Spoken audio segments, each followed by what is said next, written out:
Bienvenue sur Top Invest, la chaîne des top d'investissement. Ici, on parle essentiellement d'entreprises de qualité. Avons-nous une opportunité d'investissement sur Procter Gamble? C'est la question à laquelle on va essayer de répondre en se basant sur les états financiers de la compagnie. Je rappelle que ceci représente uniquement mon point de vue et non un conseil d'investissement. Et comme d'habitude, je me réserve le droit de me tromper. C'est une demande spéciale d'un abonné Top Premium. Je rappelle que le lien vers le service Top Premium est dans la description de la vidéo.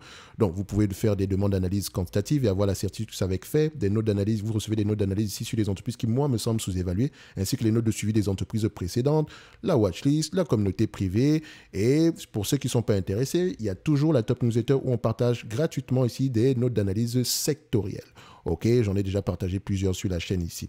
Donc, on revient sur Procter Gamble. On en a déjà parlé plusieurs fois sur la chaîne. OK. Donc, on va regarder ça rapidement. On va faire le tour d'horizon ici des chiffres.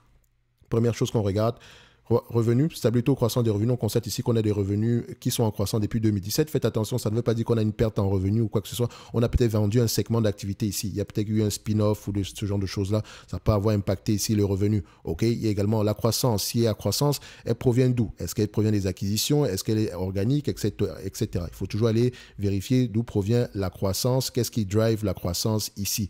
OK. Donc ici, j'essaie de regarder divestiture, histoire de voir si on a eu des spin-offs ici. Enfin, si cette information, on a des informations ici, pas grand-chose non plus. Donc, il faut aller vérifier pourquoi est-ce que les revenus entre 2013 et 2017 ont diminué. D'accord? Pour quelqu'un qui aimerait investir à long terme cette compagnie, c'est toujours bien de connaître l'historique même de Procter Gamble. OK?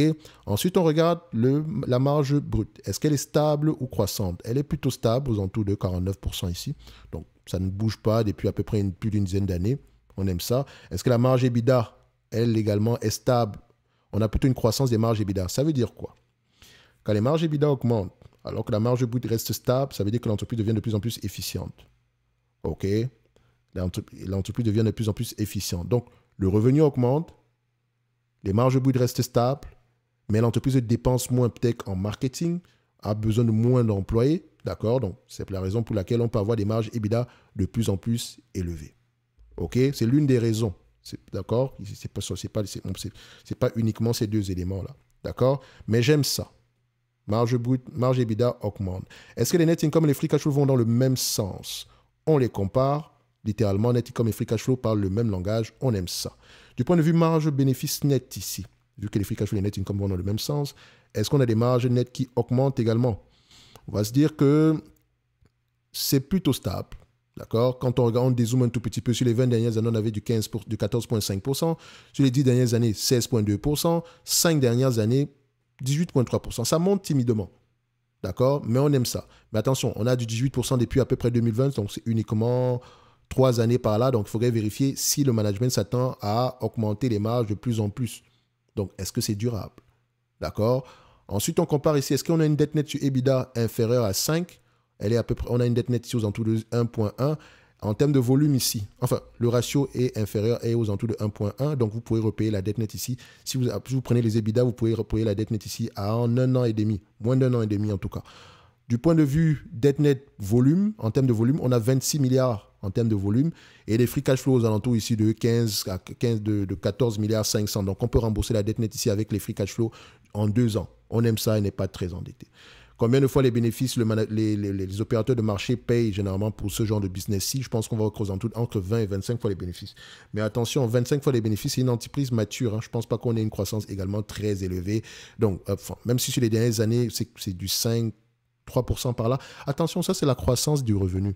Et je vous ai déjà montré dans une vidéo précédente que vous pouvez avoir une croissance du revenu de 1%, mais une croissance des bénéfices de 5%. Donc, faites attention. Donc, par exemple, ici, si je prends les bénéfices, où est-ce qu'on a cette information? Net income. Je prends ça, je mets, on va changer la structure en croissance, année après année. Qu'est-ce que ça donne? On va les mettre ici. Voilà. Donc, est-ce que c'est bien? Non, c'est pas ça. Donc, je vais le prendre ici en volume. Donc, CAGR. OK.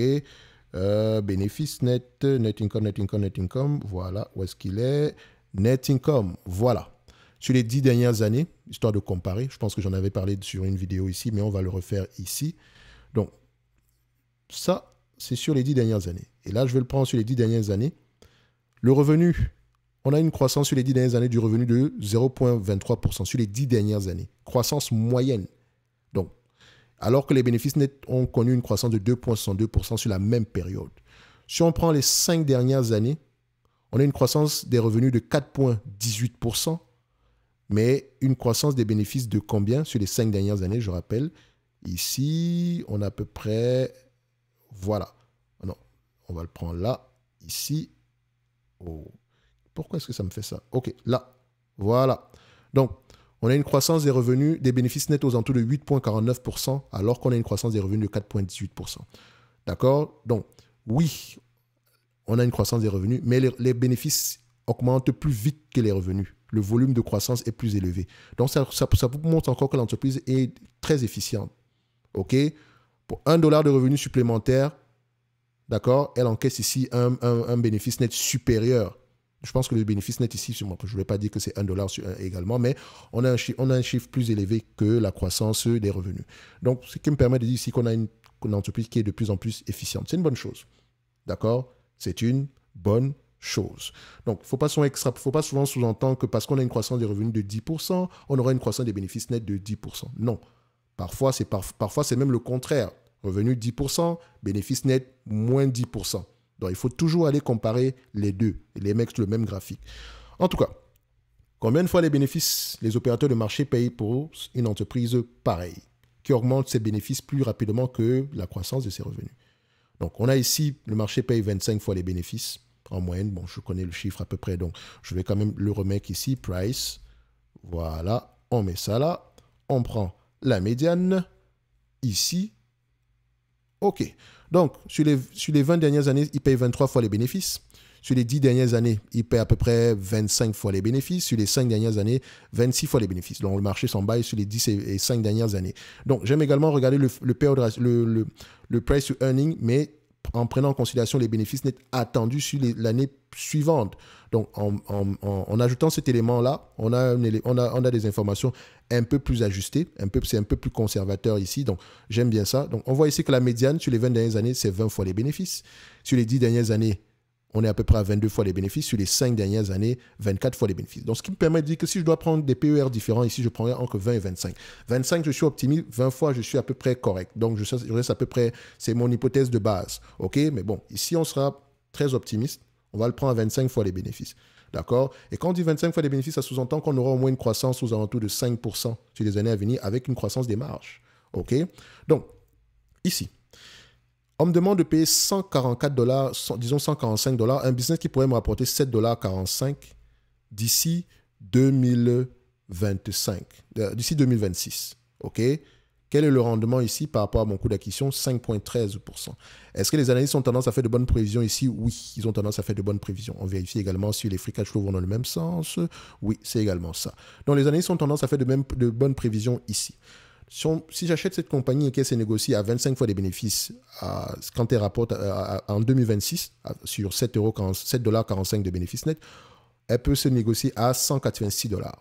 OK, c'est très bien, n'est-ce pas? Soit une croissance moyenne ici, si on regarde, de 10,45% sans prendre en considération les dividendes réinvestis. Ce n'est pas plus mal que ça. 28% par rapport au prix actuel. C'est également pas plus mal que ça. On aime ça. OK?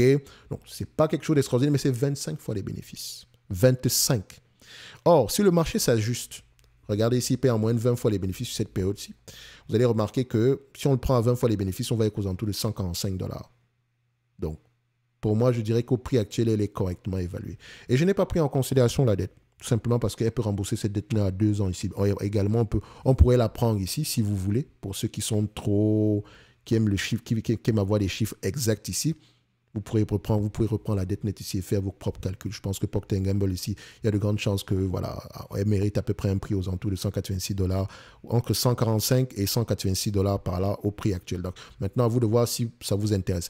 Maintenant, il y a toujours le dividende, OK? Donc, on me demande, rappelez-vous de l'exercice précédent. 7,45 divisé par 145, ça nous donne ici à peu près 5,13%. Donc, je ne m'attends pas à plus que 5,13% du point de vue dividende. Donc, ce n'est pas le volume de croissance qui va me faire peur, qui va me faire wow, d'accord? Qui va me dire ici que non, l'entreprise ici, il y a de grandes chances qu'on ait un dividende supérieur à 5% en 2026. Non, pas du tout. Je ne m'attends pas à plus que, voilà, si on prend le PE ratio moyen ici, hein, sur les dernières années, on est à peu près à une soixantaine de pourcents. Admettons qu'on garde à peu près le même 60% ici. Donc, je ne m'attends pas à un dividende supérieur à 3% d'ici 2026 par rapport à celui qu'on verse aujourd'hui. Donc, ce dividende, s'il est safe, il y a de grandes chances qu'il continue à augmenter. Donc, si Procter & Gamble vous intéresse, ceci n'est que mon point de vue et non un conseil d'investissement. Comme d'habitude, je me réserve le droit de me tromper. On n'est pas également à l'abri d'une acquisition ou des choses comme ça. D'accord? Ça ne se voit pas sur les courbes ici, mais peut-être qu'ici, il faut voir la stratégie du management. D'accord? Donc, n'oubliez pas, en lien dans la description de la vidéo, vous avez la Top Newsletter où on partage des analyses sectorielles, ainsi que les différents services de Top Premium, donc notamment ici, de Top Invest, donc notamment ici le service Top Premium, où vous pouvez faire des demandes d'analyse quantitative. En fait, on en a 3. Vous pouvez faire le Top Premium, vous avez les demandes d'analyse quantitative, les notes d'analyse, la watchlist, la communauté privée. Le service Top Analyse, il n'y a pas de... C'est tout ce qui est... la seule chose qu'il n'y a pas entre le Top Premium et le Top Analyse ici, vous n'avez pas droit aux demandes d'analyse quantitative. Donc, vous ne pouvez pas faire des demandes d'analyse quantitative, mais vous recevez les notes d'analyse, la watchlist, la communauté privée. Et dans le Top Premium Plus, vous avez toutes les formations qui sont présentement disponibles et celles qui seront disponibles pour les mois à venir. OK? Plus également les masterclass, etc. Donc, après, les formations ici, vous les avez en individuel également. C'est à vous de voir si ça vous intéresse ou pas. Dans tous les cas de figure, tout est là en lien dans la description de la vidéo et on se donne rendez-vous sur les prochaines vidéos. Procter & Gamble, pour moi, je dirais qu'on est correctement évalué sans plus. Merci.